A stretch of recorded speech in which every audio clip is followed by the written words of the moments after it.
Hello fellow old schoolers and welcome back to some more old school magic here. Today we have a couple of home brews duking it out. These are not the usual tournament archetypes, but they're both used by players who play a bunch of tournaments and they're just testing their decks out against each other. It's from another play group, the Long Island crew from the high mountains, the area is called. Now, I don't have the deck pictures of these decks as the players didn't post them to me, but I have a good feeling about how they function, and it will just go over the main themes of the decks here and what their main strategies are. First up, let's go over the robots in the woods.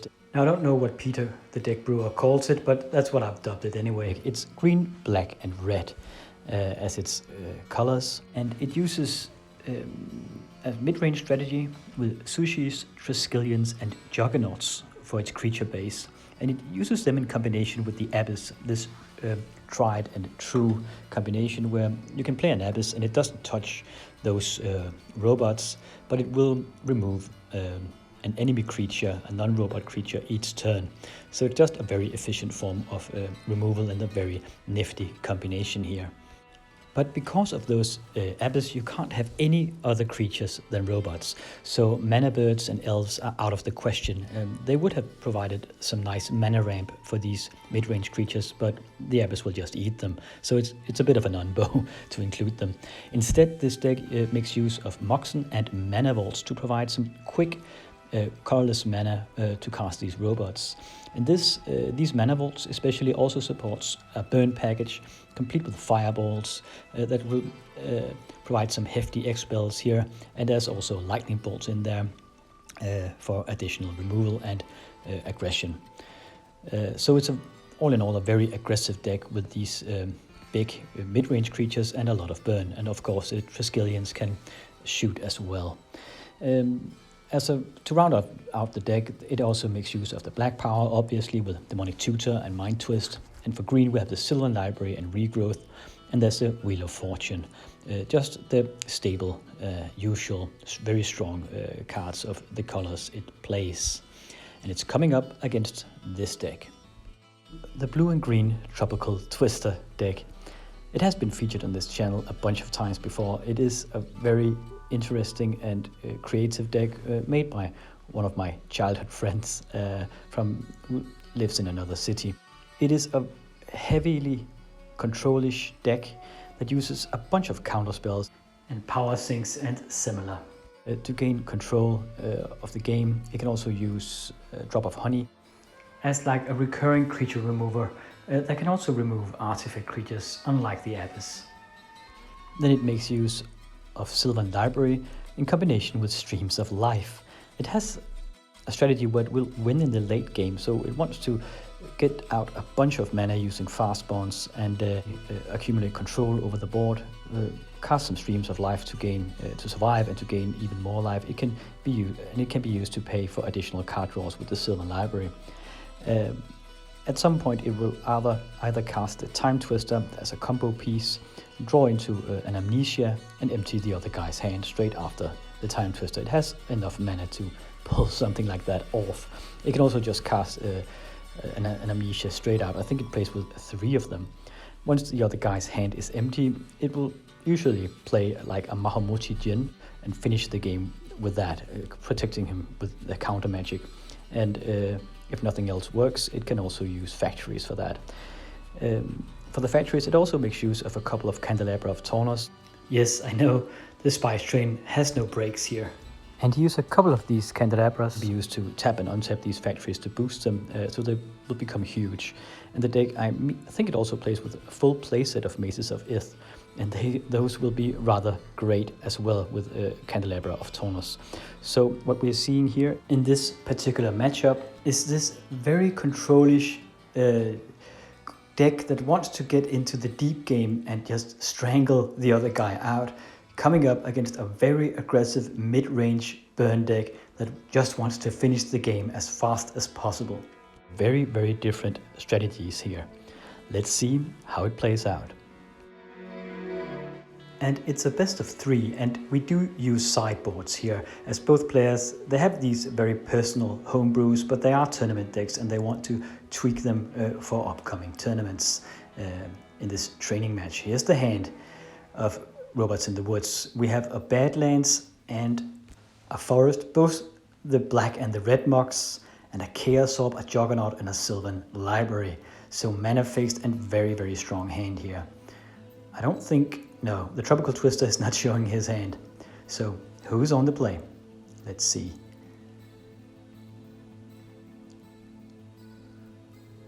And Tropical Twister is getting his emblems here. Can't leave home without them. Tropical Twister on the play with a Tropical Island and an Emerald turn 1. So, both players have Moxen on their starting hand here.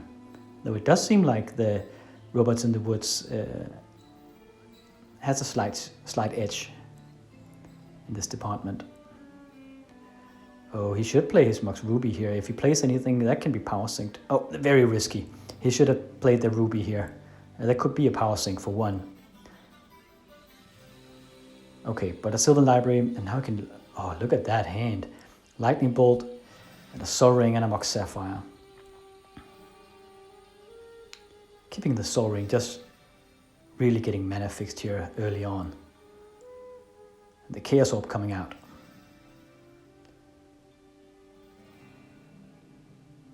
And playing it. No, okay, he plays a Sol Ring and then plays the Chaos Orb. And yeah, okay, the Chaos Orb is getting countered. It's a bit of a weird sequence here. He forgot to put down the Sol Ring before he played the Chaos Orb. Anyway, plays the Sol Ring, and yeah, there's the first counterspell coming out of Tropical Twister here.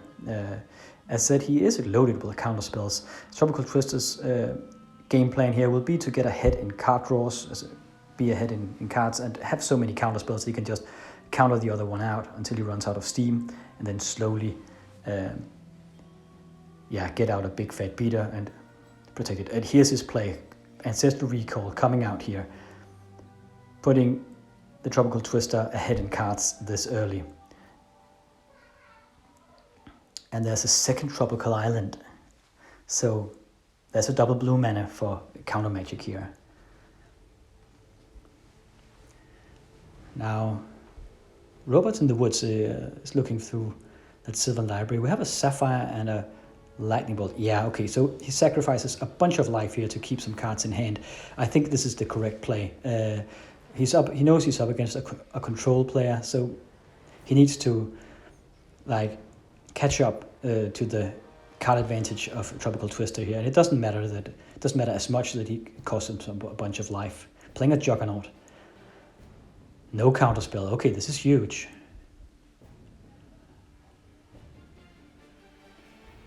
But he can take the damage from the Sylvan Library because Tropical Twister will not try to rush him down with burn or fast critters. So it's safe for him to be pretty low in life. Once Tropical Twister will start do damage, he'll have usually 1. Oh, regrowth for Ancestral Recall here, and there's a Maze of Ith countering that Juggernaut. And the Robots in the Woods, he has paid a bunch of life, paying even more life now. I suppose he's kind of forced to do it. There's an Ancestral Recall coming out in just a moment here. Sushi coming out, and the Juggernaut is getting deflected by the Maze of Ith. So just trying to overwhelm him here, playing even more Robots. Okay, at his end step, Tropical Twister uses the Ancestral Recall for the second time in this round. And there's another Maze of Ith. Ooh, and a Tawnor's Coffin. And a Drop of Honey. It will kill the creature with the lowest power each upkeep. So each time it's the upkeep of the Tropical Twister. There's 2 Mazes of Ith and a Tabernacle. Candelabra of Tawnor's. Yeah, he forfeits the game here. There's even a library with the Candelabra of Tawnor's. So the Candelabra can... It's like having 4 Mazes of Ith at this point. Or perhaps even 6. And the Library of Alexandria can be used several times. I think the robots in the woods will sideboard some stuff in here, perhaps some shatters and some ice storms against lands and artifacts here. Kind of lacks the removal spells. I'm not sure what Tropical Twister has sideboarded in. He has mulliganed now, though. I suppose both players can have red and blue blasts. I think definitely robots in the woods should have some red blasts now, because it's such a heavily blue deck he's against here. Okay, he starts off here with a Soaring, Black Lotus, and a Sushi turn 1. Here we go. Straight full steam ahead. Now Tropical Twister will have to think on his feet here. I don't know if he has put in some control magics, something that can be used here. Okay, putting down a Sapphire and an Island Time Walking, and there's a Factory in the second turn. Didn't draw into any answer here. So Sushi coming over for 4 points of damage. There's a book, getting power synced immediately. Okay, just passing the turn. It seems like Tropical Twister is a bit mana starved here, and no green mana. I wonder if he plays with Crumble, if they can get a... Okay, here he comes, Sushi and a Factory coming over. 6 points of damage. Tropical Twister's at 10 points of life now. There's a forest, at least. Needs to work fast though. Okay, Crumble going on the Sushi. Now, it actually, it lets robots in the woods gain 4 life here. Not that it really matters. Life totals doesn't really matter against a control deck like the Tropical Twister. Once he sets his teeth in, doesn't matter if you're at 50 life or 2. He will grind you down. But before that, Tropical Twister putting out a Sushi. I think that's a sideboard card. He probably put those in because the other guy has he has recognized that the other guy must play with the Abyss, and the Abyss won't touch those Sushis. Looks like Peter on Robots in the Woods is trading a bit here between the games. There's some beta swamps it look like getting traded. But yeah, these get-togethers are usually like this, just trading and playing in one big mess. Okay, so what can you do against the Sushi here? Okay, fireballing it away. He would rather spend those X spells on the dice of the opponent, but what can you do? Another Sushi coming out here from Tropical Twister. So those are new additions after the sideboard. Drawing a Factory, playing it, and okay, Triskelion coming out. Now it is a 4/4 like the Sushi, but it can shoot as well. So it's a bit of a standstill at this point. Tropical Twister being at 7 points of life here.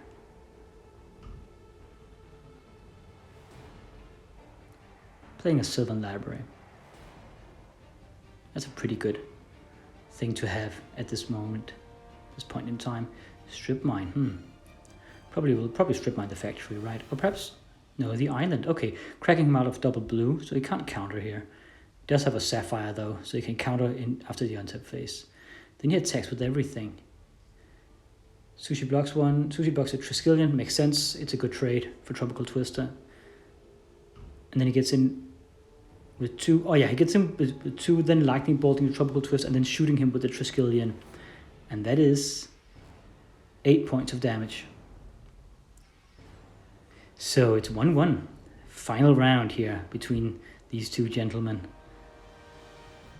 He had an Abyss in hand, the Robot in the Woods back there, but I suppose he's probably sideboarded those out now. Now he knows that Tropical Twist is on likely a full playset of Sushis after sideboard here. That will render those Abyss dead draws. Okay, Island and a Sapphire coming out of Tropical Twister here. Robots in the Woods being a bit more slow and steady here. Just land drop, go. Okay, strip mining the City of Brass. Yeah, this early in the game is probably a pretty good idea. Gives it a good think. Perhaps he has a Shatter in hand or something, considering cracking the Sapphire. I think he should, because Tropical Twister seems a bit mana starved, at least for blue mana here.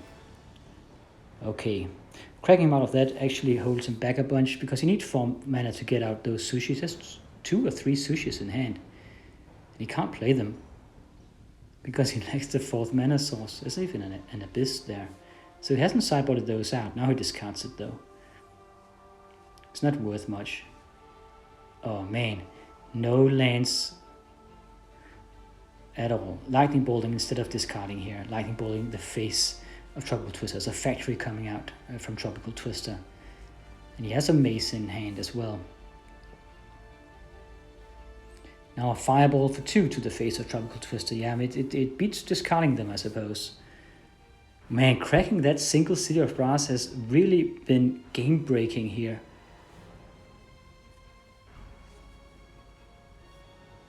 Okay, so counterattacks with the factory doing 2 points of damage. No land. Oh man. Robot in the woods. He needs that 4th mana source to get out the Juggernauts and the Sushis. Another lightning bolt. I mean, it's not a bad call.